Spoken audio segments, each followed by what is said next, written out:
4 of Are We There Yet? Conversations to Help Navigate Parenting. The webinar is scheduled from 10 to 11:30 a.m. I am Carrie Collins, today's facilitator, and my role today is to introduce the topic and the presenter, keep track of time, and help the presenter and you participants in any way that I can. In a moment, I will introduce Michelle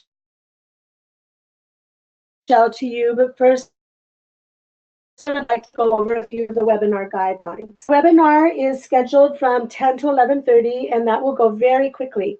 In order to limit outside noise, we have muted all of you, but we will encourage you to interact today, and I will show you a few ways to do that. So you can see that you all have a little red arrow. That controls your toolbar. So you can make that smaller if you don't want to see that up by just clicking on that red arrow. You also have joined us today either by telephone or by your microphone and your speakers in your computer. If you have joined us by telephone today, they give you a code that you enter and also a PIN number. And in order for us to unmute you at some point of this presentation today, it's very, very important that you have entered that PIN number. We also have a chat box that we will be doing a lot of our communication through the chat box today. So just to make sure that it's working for all of you and to also let me know that you can all hear me okay, why don't you put in the chat box, if you have any children, any young children living in your home, or just children in general, living in your home, maybe put how many and their ages, if you could type that into the chat box.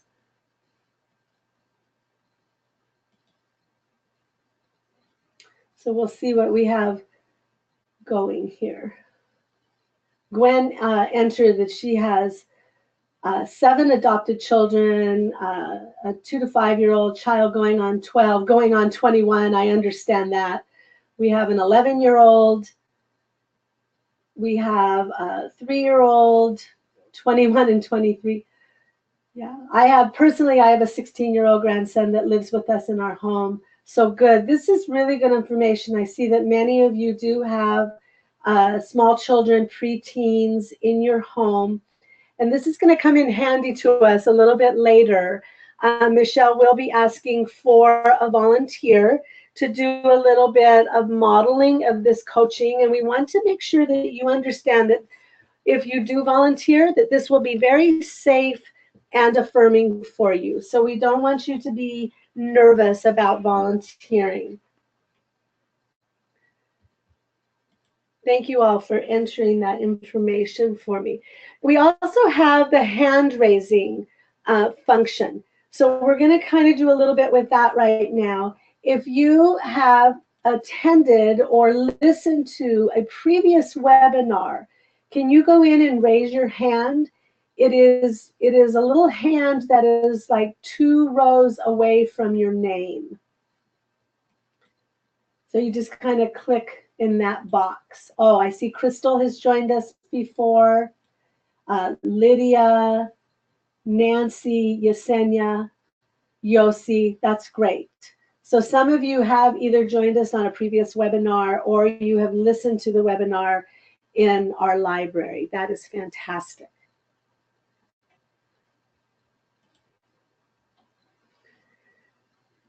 Like I said before, I have muted all of you, so you don't need to worry about us hearing any of your background noise today. If you do volunteer, what we are doing is we are just, we will go in, my colleague Alma will unmute you and we'll call your name if you raise your hand. Also, if you have any questions or comments that you want to make, you can type those in to the chat box. So hopefully you saw the materials that were available to you in the webinar, and I believe we also sent those out to you. Hopefully you have downloaded those materials to use in the webinar today. We will be sending a link to the webinar following with the PowerPoint presentation, the link to hear the recording, and we will also resend the handouts in case you did not have a chance to download those and print those out.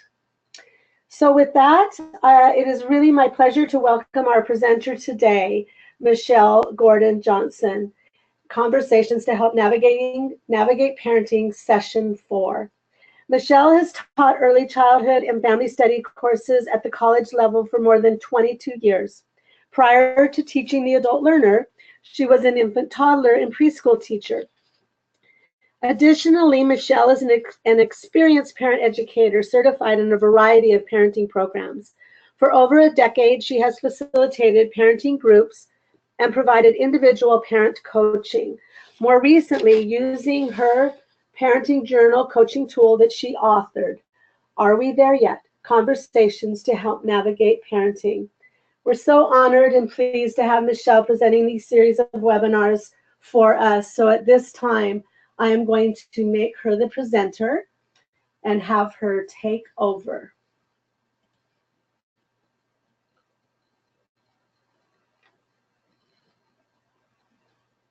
Thank you so much, Carrie. I really appreciate that. And Carrie mentioned the handouts for today's webinar, and I hope that you've had a chance to read those handouts. If you haven't, not to worry, we're going to be covering key points, and we'll get you up to speed.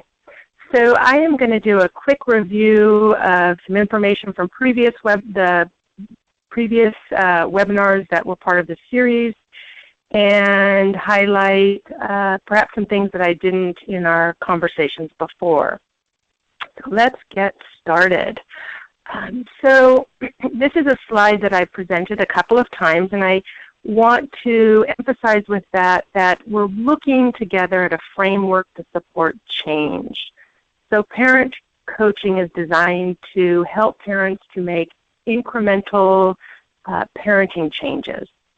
So this framework includes reading. So like the handouts that you received, the parent will read about a concept, a parenting concept, and then journal. They'll journal to process the information, to apply the information to their own unique parenting situation based on their own parenting values, their own beliefs, what makes sense to them. And then we come together. We may come together. I may meet with a parent individually to provide coaching, or we may come together in a parenting group to share out and to talk about what came up for that parent when they were journaling, and to identify these small changes, this opportunity for small, meaningful changes that they can make in their parenting. So looking more closely at that coaching process to support change, we see that we go through 3 very intentional steps. And these steps help the parent to gain self-awareness and to really reflect on their own parenting. And it also is a process to hold the parent accountable for making change. If nothing changes, nothing changes. And I really emphasize that with the parents that I work with, that their commitment to change things about their parenting is really critical to see a different outcome. So the 3 steps that I will model today with 2 conversations are to first start out by amplifying what is good and working. So that's why Carrie promised that if you volunteered, it will be safe and affirming, because it should always start that way when we work with parents, that we should recognize what's working in the home, recognize what they're doing right, and those are family strengthening principles that we're aware of in other arenas. From there, I help the parent to identify some of their challenges related to the particular topic we're discussing, and I will reframe those challenges for the parent so that they perhaps can think about that challenge in a different way. Think about that challenge in terms of what they're moving toward rather than what they're moving away from, what they want more of rather than what they want less of. And the final and really critical step is to identify a small change. that's what we hold a parent accountable for. And if I meet with a parent a dozen times, I always open the conversation at some point. I say, let's talk about that change that you committed to last time we met. How's that going? Do we need to tweak it? Do we need to adjust? And then really affirm what they are doing to move forward with that change. If I meet with them for a dozen times, we're looking at a dozen small changes that they're implementing in the home around their parenting. And that's really powerful because those small changes add up in big ways. So that's the coaching process, I think, for those of you, and I saw a fair number of hands who have joined for previous conversations, that you should be familiar with that. But I also want to provide early on the opportunity, if there are specific questions around the coaching process and those stages that we go through, or those steps that we go through. You can go ahead and type that in the chat box or raise your hand. Might be easier at this point, just the chat box. If I don't see anything pop up, I will carry on, but know that we will come back to it. Okay, so again, just continuing with a quick review. I have organized my work around 10 conversations for parents. I found over a decade of parent coaching, we really had those same conversations over and over again. Those seemed to be what was meaningful for parents, what they really wanted to work on, what was challenging for those parents. So that in reviewing Webinar 2, Webinar 1, I went through the coaching process in depth. Webinar 2, that's in the webinar library, I talked about 2 conversations. The first one, packing. And that's looking at how our own childhood shows up in our parenting in helpful and unhelpful ways. So the change centered around something that as parents, something we no longer want to carry from our childhood, whether that's yelling or using guilt to manipulate our children, using threats. I worked with a parent who found herself when she was sort of feeling overwhelmed as a parent doing this automatic no to her children without even really hearing the question. And she realized her father did that to her, this automatic no. And so we came up with a strategy. The change was that she would respond to her children with either a when I'm done cooking or when I'm done writing this list, then I'd be happy to take a look at or drive you to or have a conversation about what you're asking. Or another strategy she could use would be, absolutely, I'd love to talk about this when I'm done and whatever task she was immersed in that she really felt like she needed to take care of. So that was her small change centered around that packing conversation. That was an easy change to next time we spoke to check back with her. Hey, how's that going? How's that going when your kids come to you? And she really, in reporting her experience with that change, felt like it was changing the quality of the parent-child relationship. She felt like her children felt more heard, were validated. And so it sort of grew larger than she originally, she just wanted a communication strategy, and it became much more than that. In Webinar 2, we also had a conversation about mapping our route. And this is around encouraging positive qualities in our children. So during this conversation, I wanted participants to identify a positive quality that they wish for their children, thinking about their children as young adults. And some of you on this call have children that are young adults. I have a 22-year-old and a 19-year-old. Thinking in terms of what do you wish for those adult children? Qualities such as honesty or reliability or kindness. And again, what I like about this work and what I really try to keep in mind in creating these conversations is that it respects different cultures. That for some family cultures, obedience, respects authority is what is key. For other family cultures, it may be, advocating for self, being assertive, being independent. So there isn't this assumption that these are the values that are important for children. It is a respect for families and what particular values they want to support and encourage. And so the idea with this conversation is to intentionally match our parenting behaviors, our parenting choices, our parenting expectations with those qualities.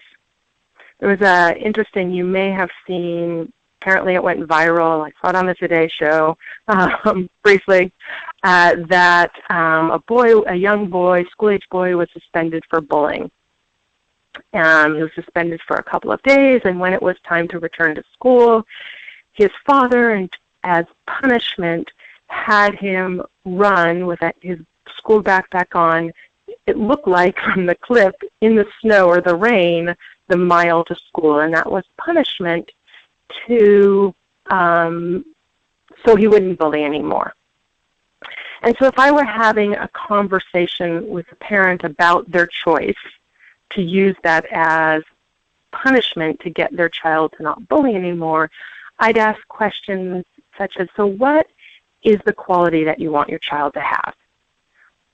Is it kindness? Is it don't pick on people younger than you? Let's match your expectations, your guidance strategies, the discipline you do more directly with that quality, and we'll look at that situation in a little bit. But that's the way that I really help parents to look at their parenting. Is it's not a right or a wrong, it's a, can we get this to match better? Can we get your behaviors to match better with what you want? In webinar 3, which is also archived in the Strategies Library, we looked at changes related to self-care. So we, a lot around what's happening for the parent. What does the parent need? So really that idea that better parenting starts from within. Often parents seek coaching or parent education with the specific goal of changing their child. My child's doing this, and I don't want them to be doing that. And I shift that conversation to how can you change what you do to then see changes in your child. So focus on what we can control. And so a change around related to that conversation might be the parent starting a gratitude practice. And we know from the research that gratitude is a very powerful tool that we can use for self-care. Perhaps the parent is going to do a gratitude journal, or maybe it's a gratitude practice at the dinner table that we engage our children in when we're at the dinner table and phones are not at the table and the television is off and we've all sat down at the table. Some parents I'm working with now, I'm working with a group and they're excited. They've started to light a candle at the dinner table. Those with younger children aren't so comfortable with a candle with a flame, so they're using the ones that are, I guess, the little battery operated or whatever they are that you just turn on. But they feel like that really sets the stage for this connected dinner that becomes more than a dinner. It becomes a ritual. And maybe the gratitude practice is at the dinner table where we talk about something good that happened that day that we're really grateful for. So those are the kind of changes we're looking at. We're talking about small changes that help to move us from what drains to what energizes. Part of webinar 3 was also the conversation road trip bingo.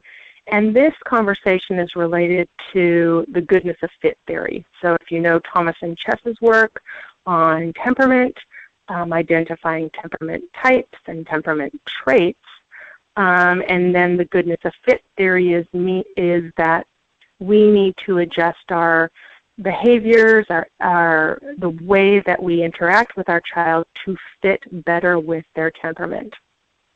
And so a child has their unique temperament, we have our unique temperament, and our challenge as parents is to adjust our behaviors, expectations of the situations to find a better fit. And again, small changes. So we have a child who is slow to warm, and so a better fit might be we're more intentional around the transitions that we have in the home, so we don't spring transitions on our child. Great tool for that is, I don't know if any of you are aware of the visual timer. It's an app you can put on your phone. It's designed for young children, shows you a clock, but instead of the numbers on the clock, there is a screen with a hidden picture. So as the time counts down, the picture emerges until time's up, and there you have a yellow duck that's showing or something like that. Great transitional tool for the slow to warm child. Perhaps we have a feisty child who has a hard time self-regulating. What they need is predictable structure. Great way to create structure are routine charts. So a small change would be helping the parent to make a morning routine chart, a bedtime routine chart, and have that child sequence through the morning routine. We do this, then we do that, then we do this. That external structure becomes internal structure, and that becomes self-discipline. That self-discipline helps that feisty child to regulate, to self-monitor, to sequence. So again, example of a small change. These changes aren't overwhelming for parents. I think sometimes we read parenting books or walk away from a parenting workshop, and our sort of takeaway is, oh my gosh, I'm doing everything wrong. I need to change everything. I'm overwhelmed. I'm shutting down. I'm going to put that out of my mind and move on. So small changes that we can check back with the parent. So I'm going to take a breath for a moment, pause, and see if there are any questions related to Webinar 2 or Webinar 3. And again, those are archived in the Strategies webinar library. Or I'd love, for those of you I know a fair number, I think we had, oh great, thank you for your recap, good. I know Crystal was a volunteer, and I think she's on the call this time, and Crystal was a fantastic volunteer for one of the conversations. If you have feedback around the conversation, or if you've used it in your coaching or any of your parenting groups and want to report out that the self-care conversation helped in a parenting group or individual coaching, please feel free to report out in that chat box about how these conversations have played out in your own work, because that is certainly the intention.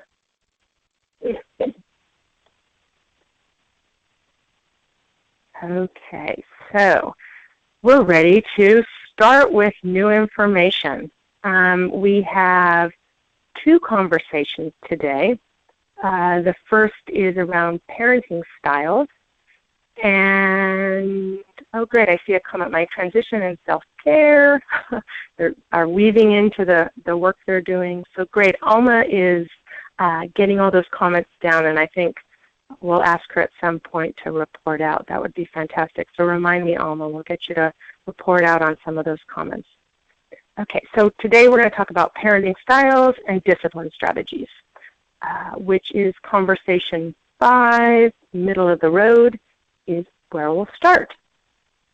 So I shared with you at the beginning of the webinar that we are we go through this process with parents so they can move from sort of what we call learning the information to applying the information. And so in that process, we're going to start with some key concepts. So if you had a chance to read the handout, fantastic. If not, here are the key points, and this will serve you just as well.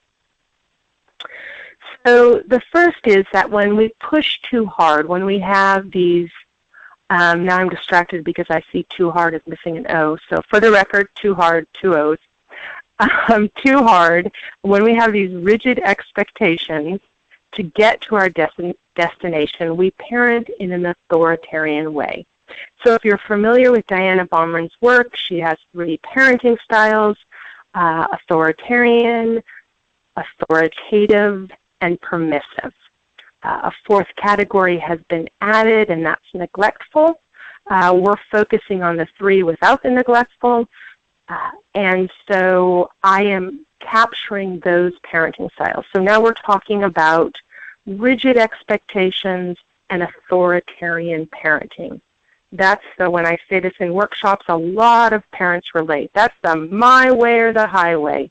Do it because I said so. When you have kids, you'll make the rules kind of way. So opposite end of the continuum is when we stop so often to enjoy the scenic views so that we lose sight of our intent. So when we have this lack of expectations, we parent in a permissive way. I am finding that I'm leading a parent group right now for a group of privileged parents, and I mean privileged in terms of economically privileged. They're higher socioeconomic status for the most part, well-educated parents, and they tend toward lack of expectations. That I talk about this in terms of when authoritarian parenting is very parent-centered. Permissive parenting is very child-centered.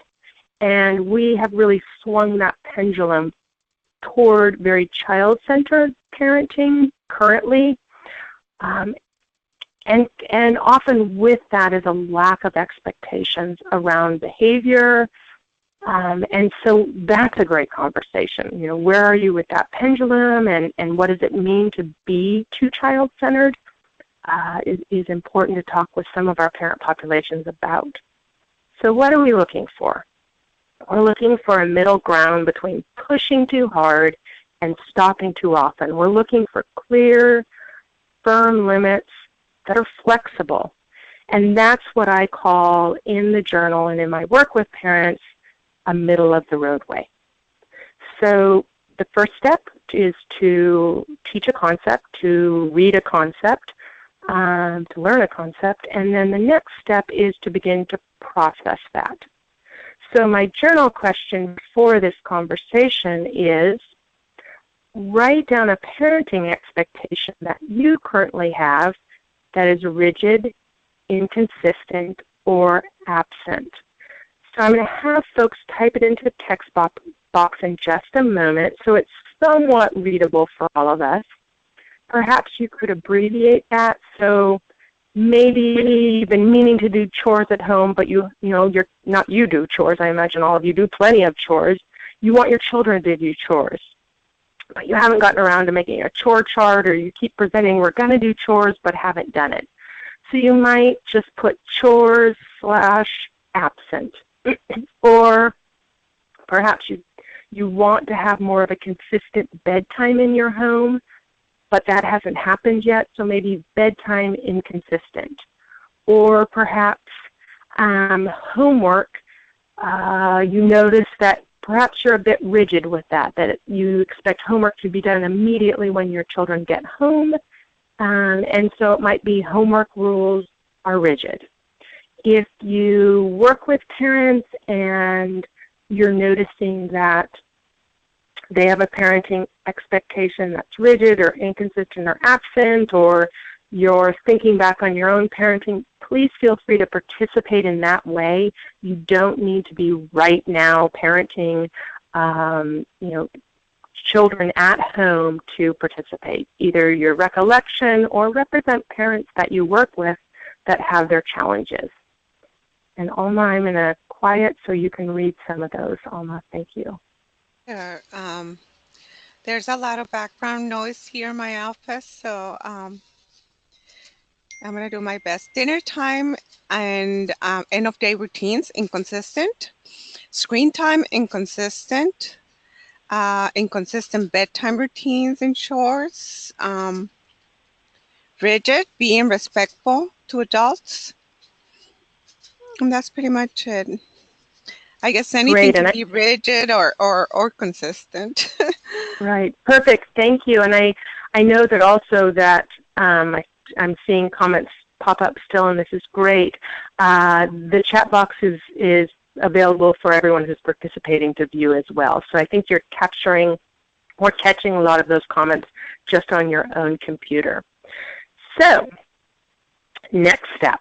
They read a concept, they journal about a concept, and now is the time to process it in a share out.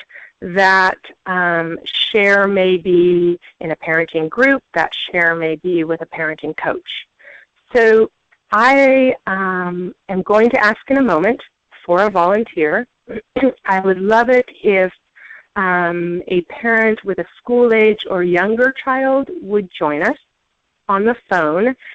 You can probably make sure you would need to unmute yourself, and we will unmute you as well when you identify yourself.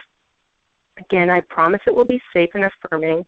Let me give a couple of examples before someone volunteers so people feel a little more comfortable. So the first thing that I do when I'm speaking with a parent coaching is I ask, what's good and working? And so here's my good and working question. What is a parenting expectation you have that's clear and firm but flexible when it needs to be?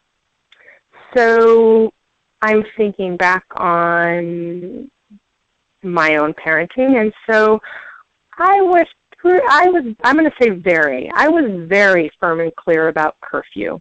And I remember a couple of scenes in the living room as my teenagers are heading out the door, and they ask what time curfew is, and I say it's still midnight, and they say I'm the only one with a midnight curfew, and I say I get that. And then they storm around a little bit more, and I say I need to parent in a way that I'm comfortable, and I don't think anything good will happen after midnight, and I'm not willing to worry after midnight. And then they stomp around a little bit more, and I say I love you, have a nice time, and they close the door. And I must say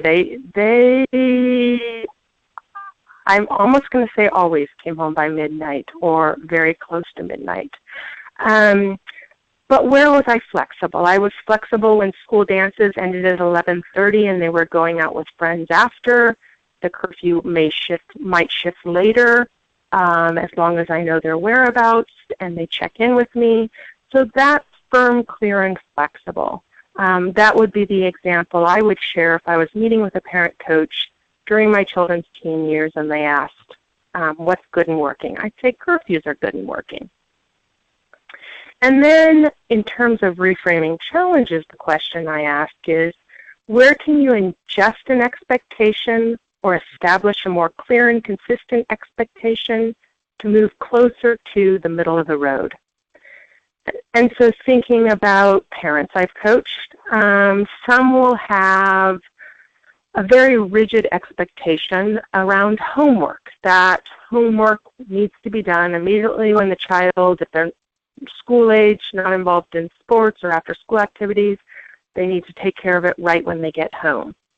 So we'll have a conversation about where is there flexibility? Would it make more sense to give the child some time to play, to decompress, to hang out? Is there some leeway? Can it be done before dinner? Can we set it that dinner's at 6 and we need homework done before the start of dinner? So where can we move with that homework expectation or rule requirement closer to middle of the road?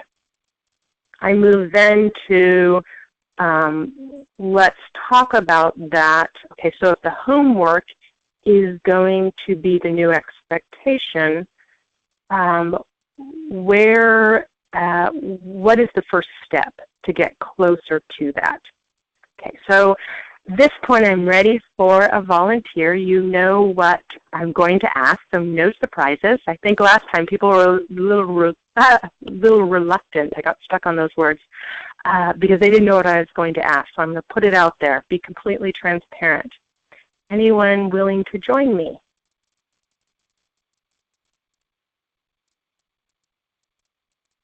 So raise your hand if you're willing to join Michelle for this activity.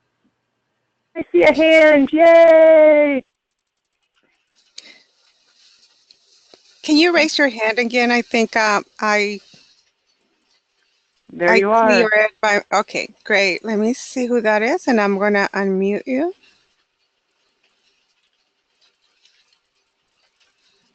Let me see. Okay, Lydia, I'm going to unmute you right now. Let's see. Okay, go ahead. Hello. Hi, Lydia. How are you? Good, thanks. Am I saying your name correctly? Yes, you are. Fantastic.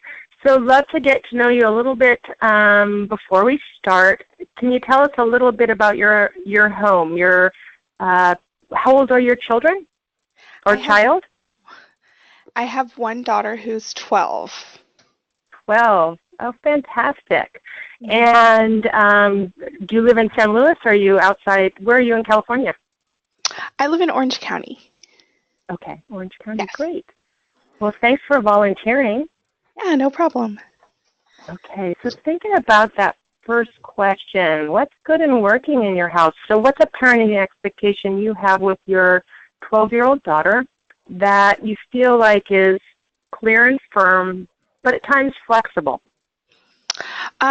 One thing I think for us is the homework. Our expectation, just from knowing her, her personality, her temperament, is that as soon as she gets home, we get homework done.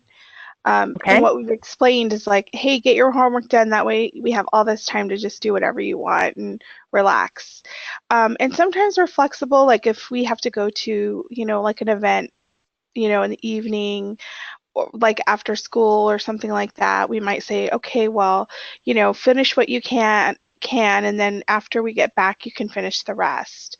So we've been pretty flexible because we know that she can do it on her own. She's pretty self-directed, so we know that if we put it off later, she's able to kind of be able to do that on her own. Like we don't have to bug her about it. Right, and that's such a great example because what I hear in that is a skill that she's going to need for her whole life. Is sort of, if I take care of what I need to do, then I get to do what I want to do. And you're having that expectation, and so it's going from this external expectation to her internalizing that. So myself, an example of that in the adult world, I teach at the college level, and I'm going to be honest, I'm not a fan of grading.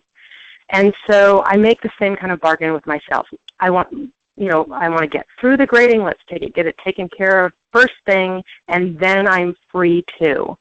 So if we look at, how can we be successful in the way that we want to be successful in life, it takes that skill, the ability to say, take care of what needs to be done so that we are freed up. So nice. I love that. Yeah. So I imagine there's also some challenges in your home. I can't imagine parenting without a couple of challenges. Yes? Oh, yeah. Okay, fair enough.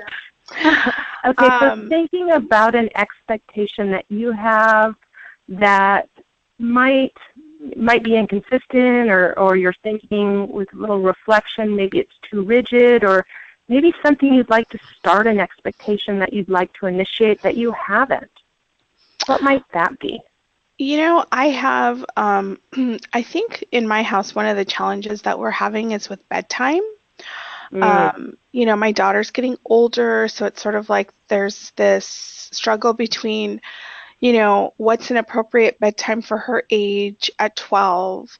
And then also thinking about like what does her actual body need. And so I know her body because, rhythm, because of just, this is like my child that I've been nurturing for 12 years. And so Mhm. I know she needs a lot of sleep. And so she is, Mhm. every morning is a struggle to wake her up. And we put her down. We've tried lots of different strategies. Another thing is she still wants to sleep in our bed at 12 years old. Mhm. And the hard thing, I think, is there's inconsistency between my expectation and my husband's expectation. Um, she's an only child, so my husband's like, oh, she'll come in and say like, I'm afraid to sleep in my bed tonight. Can I sleep with you?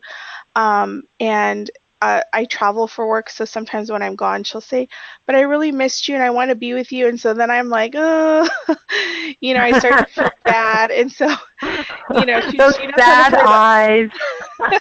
she's like, I'm like, pull out the violin. she's, Right, right.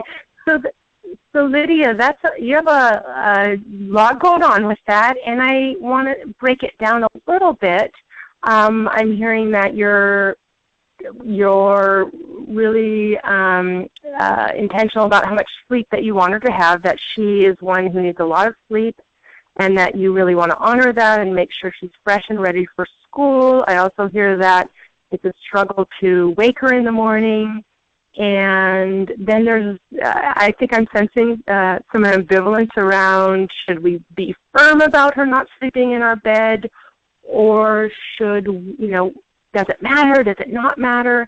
And so let's start somewhere and not start everywhere. We don't need to tackle all that at once.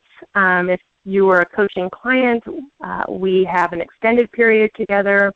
If you were in a parenting group, we have a number of sessions that we can sort of incrementally work through this. But where do you think, in terms of identifying a small change, first of all, I think identifying what the expectation, this new expectation, what is that around? It could be around where she sleeps.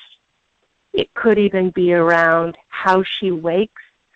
For me, when I became aware of some similar challenges with my young son, I decided that I wanted a new expectation about how he wakes up, that I was taking responsibility for waking him, rather than him taking responsibility at a similar age for a waking plan. And so a waking plan would be an alarm clock.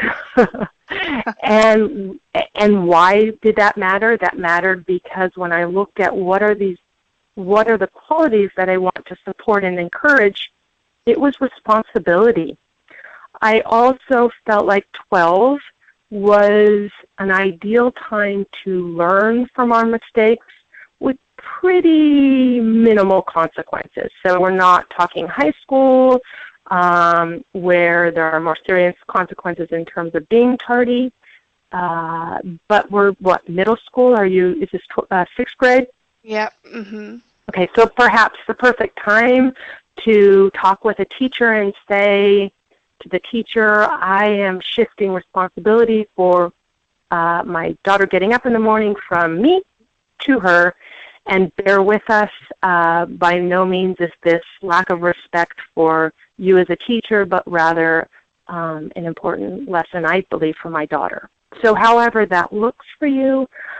So the expectation doesn't need to be about all that you shared, just one piece. And so what do you want that to be about? What feels really important at this time, or a good starting place? Is that about where she sleeps? Is that about how she wakes? Or is that about how much sleep? And so if you said, for example, it's about how much sleep, then we might focus on screen use before she goes to bed, or where her phone is or computer is when she goes to bed. So lots of different pieces, and I'm pointing this out because for those who are listening, when we coach a parent or have a parenting group, not only is the parent feeling a bit overwhelmed by so many pieces to this puzzle, we can add to that when we try to fix everything at once. First of all, our job isn't to fix everything, but to present solutions or possible ways of tackling or creating a new expectation. So we want to really just do something to set the parent up for success. And that is one tangible, concrete change that the parent can control. So, Lydia, you can't control if your daughter sleeps 10 hours a night or whatever it is that you want her to sleep, but you can control the screens that are in the room that disrupt sleep. You can't control whether your daughter wakes to the alarm she sets or even remembers to set it. But you can control not rescuing her and going into the room in the morning and waking her because you're in a panic that she's going to be late to school. So thinking about what you can control, thinking about what piece is most important to you at this point, what might be a new expectation you could bring to your home, to your parenting? Oh, well, I would really love her to sleep in her own bed because that affects everybody in our family when she's sleeping with us. Okay, and so let's start there. And so you want her to sleep in her own bed, and how do you think that would serve her well to do that? Well, one of the things I think that it kind of teaches her to, I feel like she uses us to regulate her sleep, like somebody there. And so I think being able for her to sort of, be able to regulate herself at night during sleep time. And then I think for her to learn how to be more independent is important too. So for me, my husband may not agree with this, but, I just think that I always tell her, what are you going to do when you're in college? And she said, I'm just going to live at home so I can sleep with you guys. There we go. And so this is fantastic. So I think first is a conversation with your husband. But that's sort of a whole nother conversation. So we'll start with stressing with your daughter that this is about establishing healthy sleep patterns. So that may be a conversation you need to have with your daughter. My job as a parent is to set you up for good health. So we have healthy food in our home. We have healthy habits around exercise. We do family bike rides on the weekends. And another piece of that is healthy sleep habits. And at 12, I want to see you developing those on your own. So going forward, honey, Dad and I have agreed that you're going to sleep in your own bed. And I know that, I appreciate that, we want to be together, and I know that feels really intimate and nice when we're all in the bed together. I absolutely love it too. And so what are other ways that we can have that same feeling? So then you're having a conversation about everyone in bed for movie night, and you're having popcorn and watching a movie together, cozy in the bed, or maybe you do camping in the backyard, once a month, or maybe you roast, s'mores outside together, other cozy, intimate, connected family activities. So you want to assure her that connection she feels with you, that intimate, warm, cozy connection can continue. While at the same time letting her know that your responsibility as a parent is to ensure she has healthy sleep habits. So Lydia, that's just my thoughts on it, but the question is, what is the first thing that you would like to do to shift toward this new expectation? And I'm hearing you say that new expectation is that always your daughter will sleep in her own bed. And you certainly can have a caveat to that. You can say, except when one parent's out of town. she's welcome to be in the bed, or except on Saturday night, she's welcome to be in the bed. So this rule can be, all school nights she needs to be in her own bed. So you're welcome to design that expectation in a way that meets the many needs you've expressed. Yes, she needs, developing healthy sleep habits, but also keeping in mind intimate, warm, cozy family time. So Lydia, what are you thinking? What can you commit to that I can check back with you our next conversation?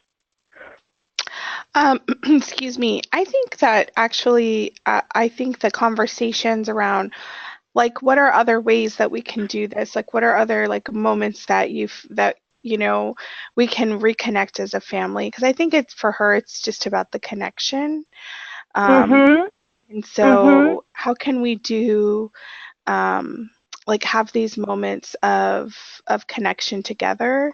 So I think that's probably what I'm going to start with, and maybe start with, okay, well, at least 3 days out of the week, or like weekends are okay, and kind of see what and talk to my husband too, and kind of see what he can commit to, because it's also him, I think. So I'm like doing this change with both of them.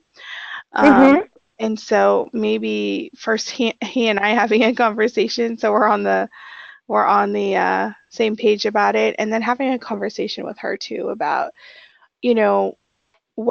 what are other things that we can do, so she feels like she does have some control over the change that's happening, and that we're really including her in that.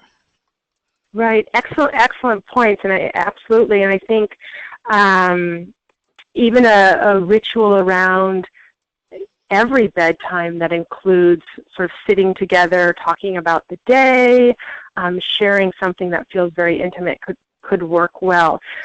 But what I'm really hearing, Lydia, is that the first change that makes sense for you to start with is a conversation with your husband, and so that you both are in agreement. Does that sound right? Yes. Okay. So I look forward to, would it be fair that when we meet next time, a week from today, that I can check back with you about that conversation? I know you said you travel a lot.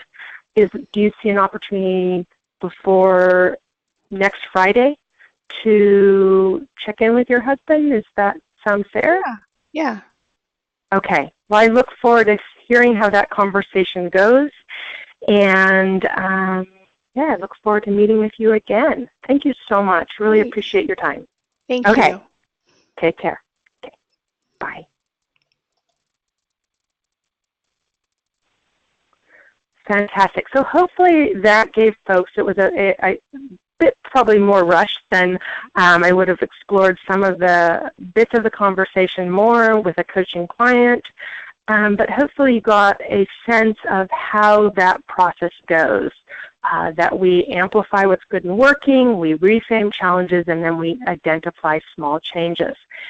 And I hope it also was that you made note that had I pushed Lydia to say, if I had said, absolutely, age 12, she should be in her own bed, how about a rule that, bedtime is at this time, you sleep in your own room. Okay, great, you're on board. Let me know how that goes. That most likely, I think we can sense there wasn't a readiness for that to happen. That thing that really we needed to set Lydia up in a very different way for success. That first, as she was absolutely right when she said, the first thing I need to do is have a conversation with my husband. And that is a great start. That's a fantastic start. And one that I can check in, where I can meet with Lydia again as a coaching client. I can check in and say, hey, how did that conversation go? And then in terms of perhaps the next step after that is she has a conversation with her daughter about other intimate moments they can have as a family, other intimate connected moments they can have as a family. And so we move incrementally toward the daughter eventually sleeping on her own, which is what I believe Lydia expressed her ultimate what she wants ultimately to have as her expectation. Okay, so that wraps up the conversation middle of the road, and so we are going to move. Any questions in the chat box regarding that conversation? Okay, so let's move to knock it off in the back seat. So in this reading, if you had an opportunity to read it, we're looking at the difference between punishment and discipline.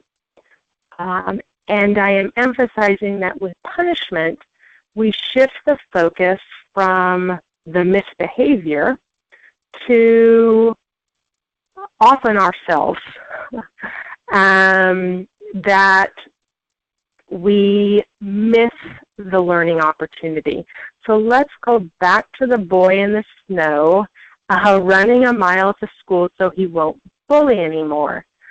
I'm going to guess, and I think I'm probably, I'd bet on that I'm right, that as he's running to school in the snow, he's not saying over and over his head, I need to be a nicer person, I need to be a nicer person, I need to be a nicer person, as his dad is trailing behind him in the car filming this for YouTube. I imagine he's saying some fairly derogatory things about his father.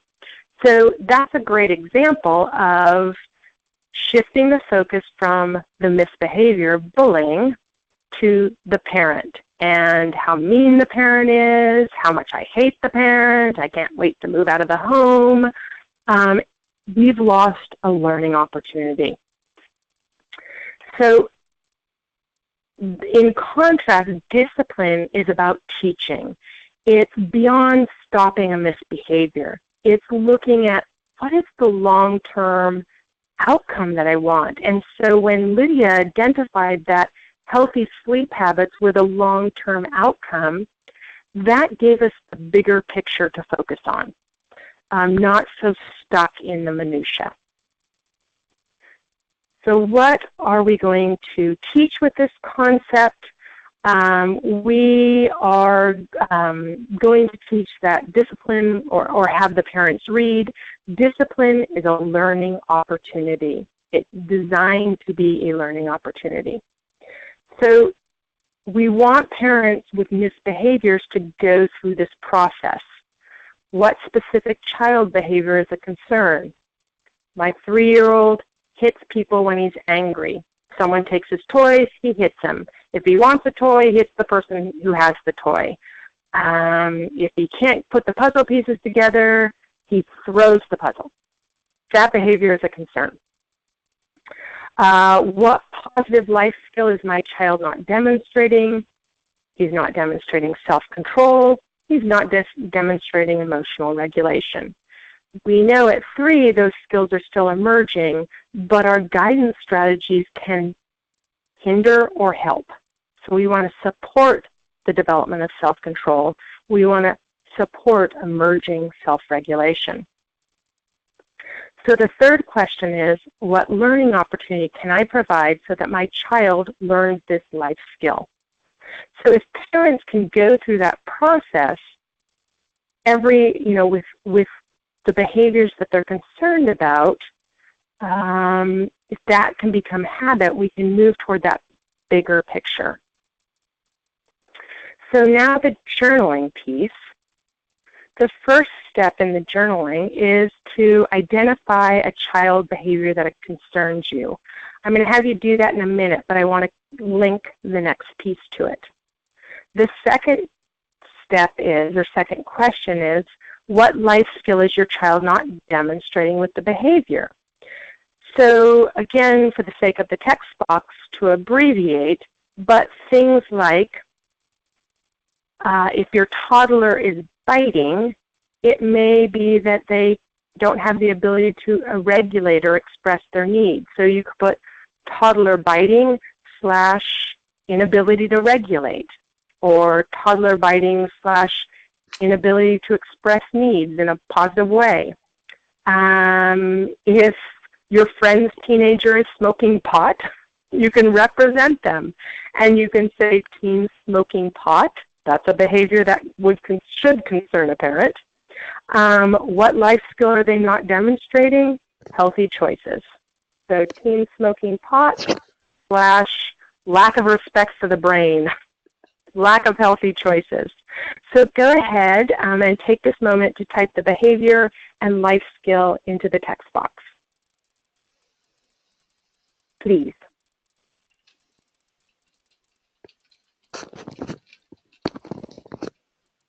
I'm going to start reading them. They're kind of going too fast.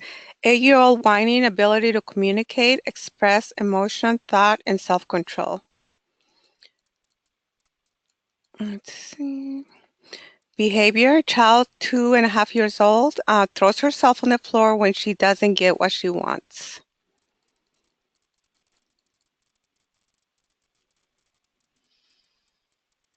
Okay, if more pop up, we'll catch them. But so we now are going to move to that coaching step. 7-year-old, rude to parents, not demonstrating respect.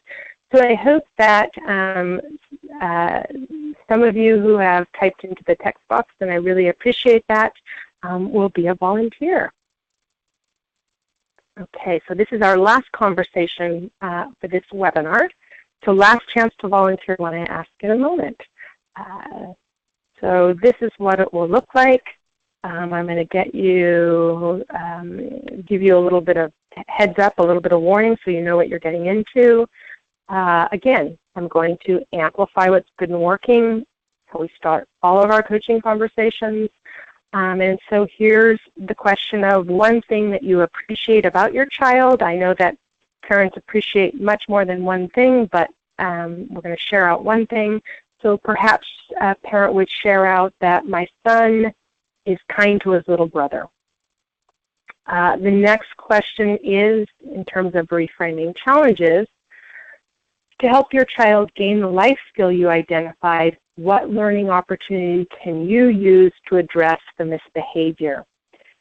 So this conversation becomes a bit more instructive than perhaps other conversations, but you can see there is parent education involved, because even when I was talking to Lydia, a fairly open-ended conversation, I did mention the use of screens before bed, and subtly, I think, encouraged that if there was a phone in the room or a computer, that does be taken out of the room.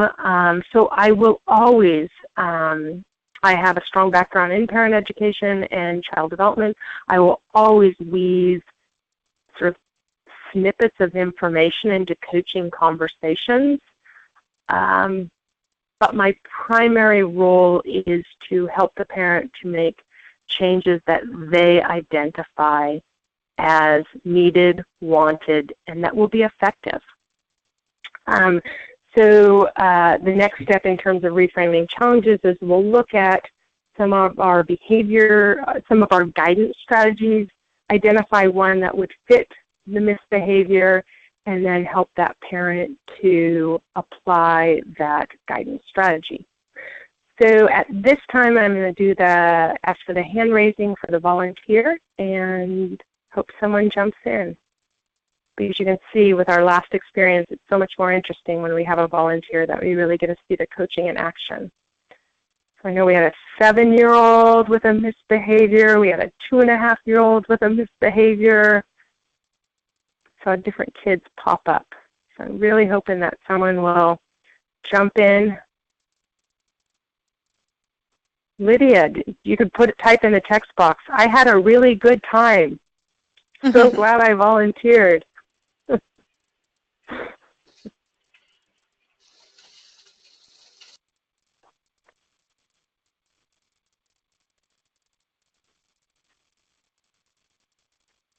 I know Crystal has volunteered before. Is Crystal on the call?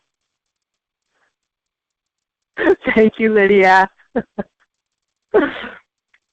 It's safe. You can come out. Come out, come out. Crystal, I know you were in webinar 3.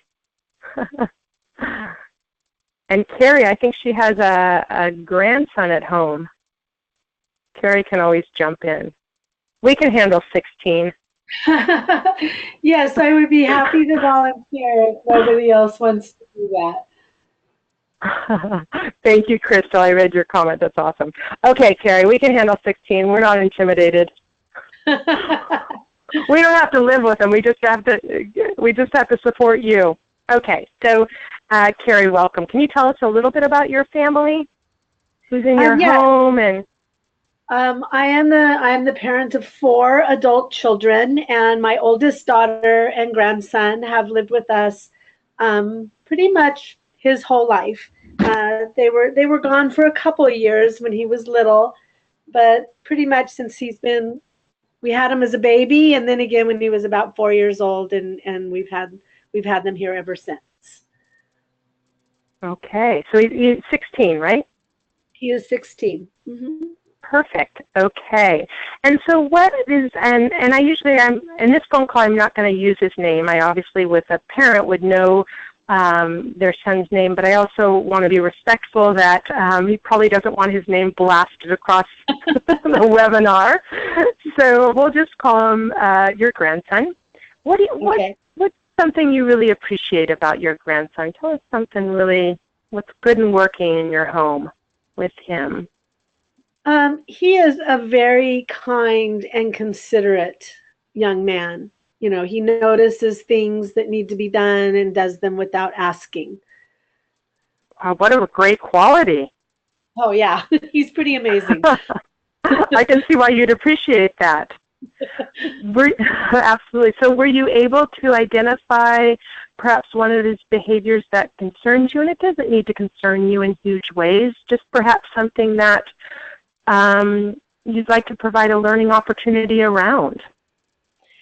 He does have kind of a short frustration fuse, you know. Mm-hmm. So if something frustrates him, he just just is quickly to ignite.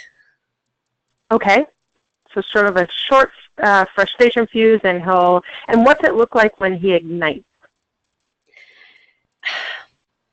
Just kind of a little bit of an outburst. It not really like, he's not angry. I mean, it's not an angry outburst. It's definitely a frustrated outburst. So you can just tell that he's just annoyed at what is happening around him, or I mean, he is 16, you know, so right. Every once in a while he does 16 really well, but it's very limited and far in between. But you know, he can get extremely frustrated at a situation. Like, let's say he's on his gaming or whatever, and it's not working right. You know, he'll get really frustrated, and so there's a behavior. Okay, fantastic. And I'm glad you said he's only 16. And I think we want to, when a parent shares a behavior, we want to do one of two things. We want to either normalize that behavior, and so absolutely, he's 16, he's a boy. Boys often go toward externalizing when they're having emotions. And so pretty typical. So we want to normalize that and really validate that this isn't something to be alarmed about. However, how can we help him to gain the life skills he needs? So typical at 16 won't go over well in the workplace at 24. Right. So we don't want to normalize behaviors that shouldn't be normalized. A 2.5-year-old throwing things. Absolutely, we want to talk about how emotional regulation should be in an upward trajectory between the ages of 2 and 5. Some children will start with more emotional regulation, some will start with less. What is important is we see an upward trajectory. And so in terms of emotional control.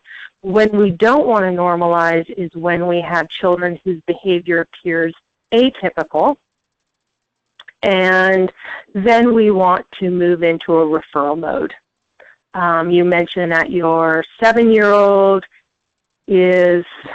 hitting friends or throwing things or breaking things when they're frustrated.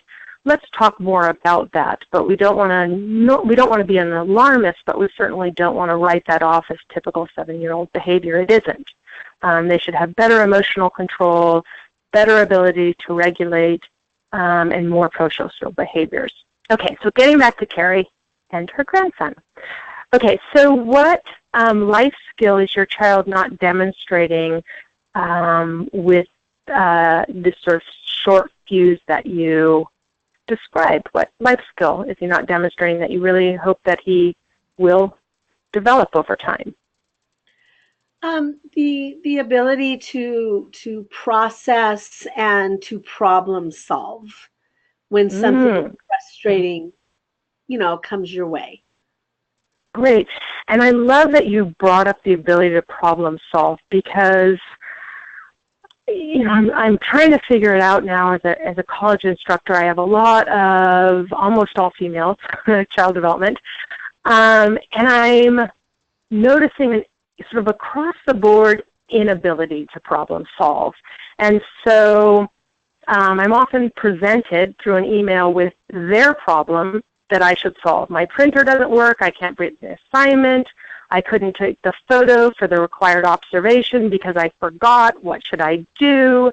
And I'm wondering, and this is just a wondering, if that is to some degree, I believe it is, related to the rescuing that is, I think, more prevalent in our child-centered parenting of today. So just a thought, good for thought.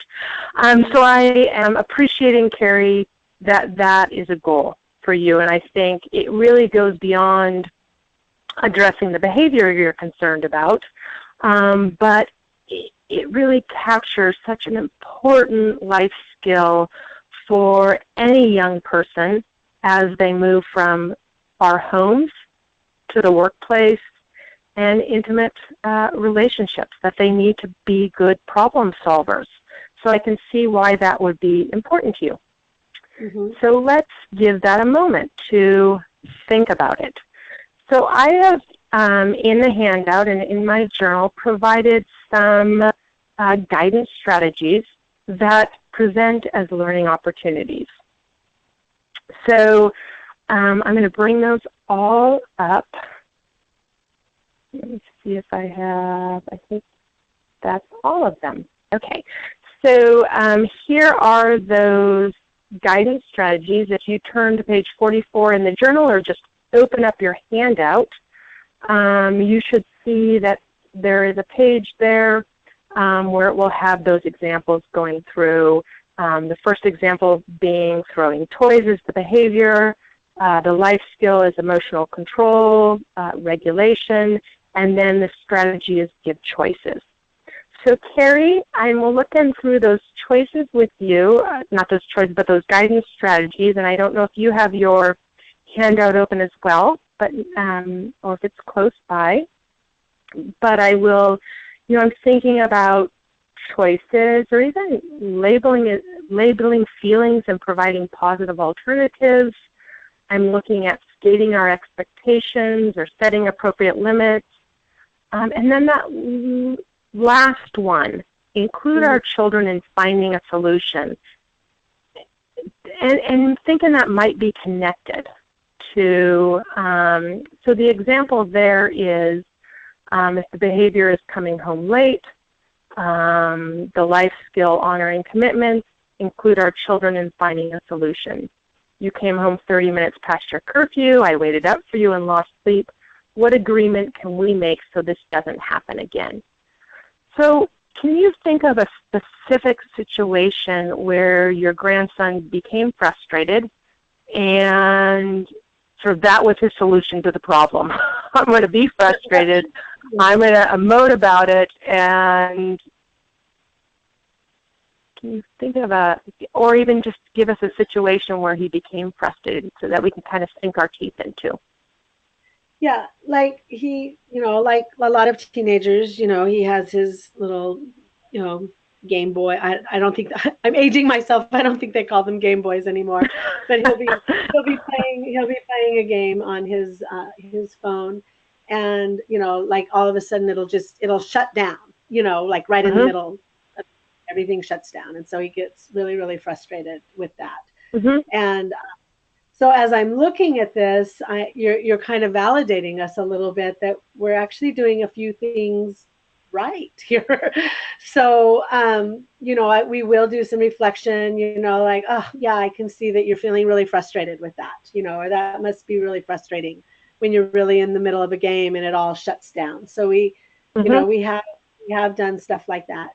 And then we have, my daughter actually is really just a role model for me, to be honest, with how calm she stays in these situations.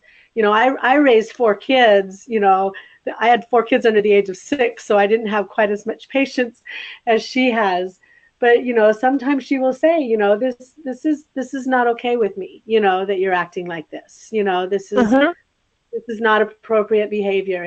And she does say it in a very calm way to him. And then, then we often will go, well, so what are some of the things that you can do? Can you restart it? Does this mean that you have to start all over with the game? If you restart it, will it pick right back up? I mean, some things you don't have any control over in this. If it's shut down, it might mean that you have to start all over again. Doesn't matter if you've already reached the 10th level, you might have to start from the beginning, so we have tried to also include him in the solution. Fantastic. So Carrie, I'm hearing a couple of things that are working really well. So I have a feeling that you may not be asking for coaching because you have a good handle on this. But if you were to come as a coaching client or join a group, the process that you sort of self-guided through is the one that I would want to take you through. That I'm hearing 2 pieces. That first of all, and I'm going to make a sort of a gender comment here, that especially with young men, we want, or men of any age, I'm owning that this is sort of a gender comment, we need to help them identify their feelings and to label those feelings. There's been some very significant research that has shown that individuals who don't regulate well or express emotions appropriately tend to have limited vocabulary for feelings. They label feelings as sort of happy, mad, sad. So when we have subtle nuances like frustrated, which Carrie's used a couple of times, disappointed, we respond to those things differently. When I'm disappointed, I should do some self-nurture. Perhaps. When I'm frustrated, I need to look for a solution. So the first thing I hear in that, what would happen with a parent who doesn't have a guidance strategy to address their teen's outbursts, is to talk about the importance of labeling feelings as a guidance strategy. Looks like you're really frustrated, Dylan, on your phone right now. So I'm going to use specific words. He can correct me. I'm not disappointed. He might say I'm pissed off. Oh, you're angry. You're angry. I thought you were frustrated. Or comes home, throws a backpack down, says something about losing a game or not making the team, and angry, storming around, kicking things. When it is appropriate to talk, to bring the word disappointed in, I imagine that's really disappointing. The more differentiated a person's emotions are, the larger their vocabulary around emotions, the better able they are to come up with coping strategies that are effective. If we handle disappointed, frustrated, hurt, all with anger, we're projecting out. We're not learning to take care of ourselves. So I'd want a parent in Carrie's situation who's struggling to have a guidance strategy to begin to use labeling feelings. I'd also love to see that parent in Carrie's situation, and I'm hearing her do this, is including the child in finding a solution. Looks like you're really frustrated. Wondering, we may start with that child at a younger age, something like providing a positive alternative. I'm wondering if you just want to put that phone down for a while and take a break. So they understand when you're frustrated, sometimes taking a break is the best thing. Or if it's another task they're frustrated about, it might be, looks like you're pretty frustrated. If you need help, let me know. So that might be our message to our 9, 10, 11, 12-year-old. And as they move in the teen years, increasing independence, as Carrie was expressing, so our message becomes, I see you're feeling frustrated, disappointed, and I'm wondering how you can take care of that. So we are, again, helping them to be aware of how they're feeling and then empower them to solve those emotions.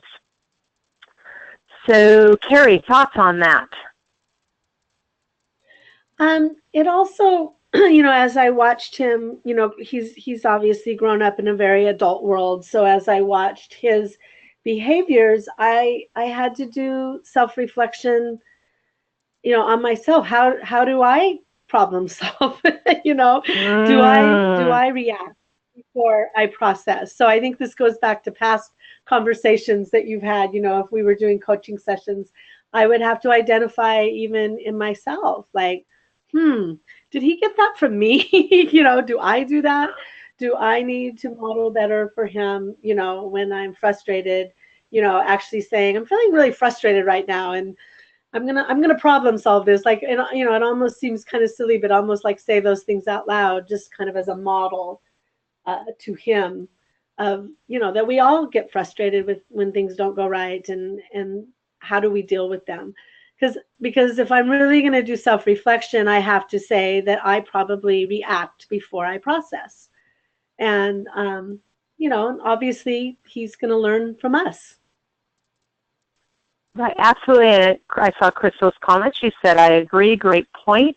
And absolutely, that is a great point. So if you were a parent, I was coaching, and we sort of went down this path.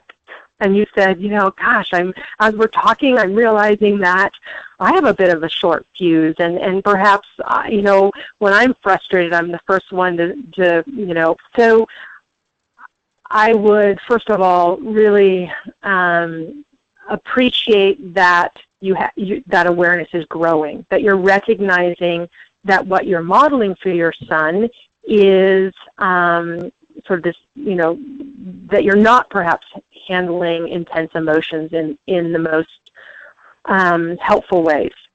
And that may be the small change. So there's a couple of options here. It may be that a self-reflection occurs, and sort of self-awareness occurs, and I'll say, so Carrie, that sounds like something you want to work on. So before, let's hold off on tackling, or let's hold off on sort of thinking about what some changes you might make in your strategies with your grandson. What would you like to do in terms of your own reactivity? And then Carrie and I would have a conversation about that, and she expressed that, a couple of things. And maybe the small changes, I want to take a really deep breath, a deep inhale, and a slow exhale before I respond or react to my son or grandson. So, perfect. Thank you so much, Carrie. You're welcome. Thank you. Okay.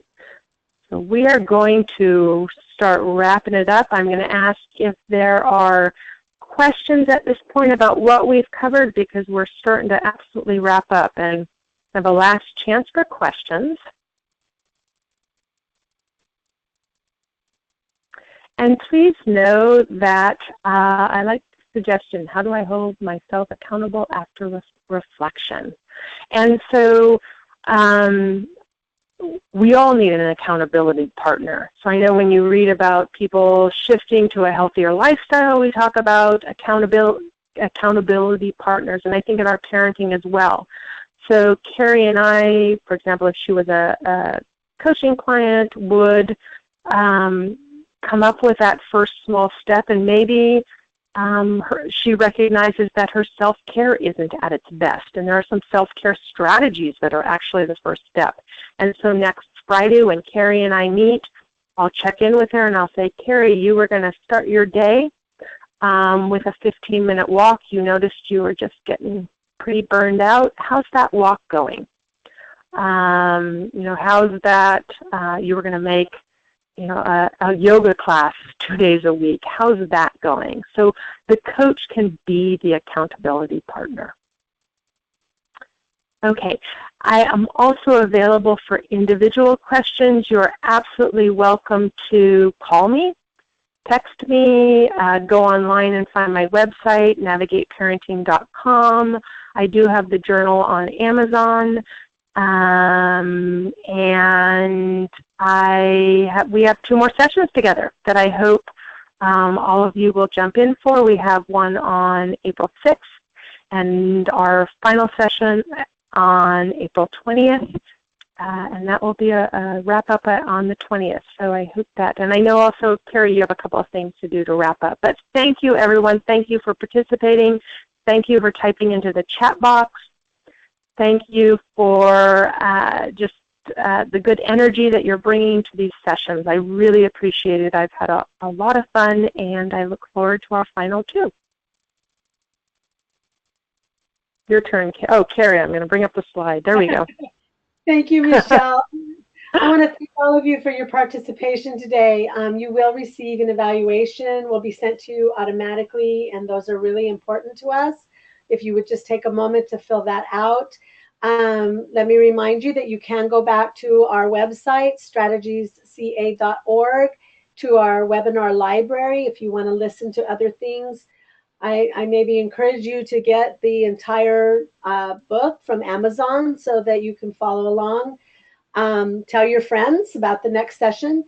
Also, if you go on to Strategies 2.0, you'll see the other trainings that we offer around the state, other webinars that may be offered, learning communities that are taking place around the state.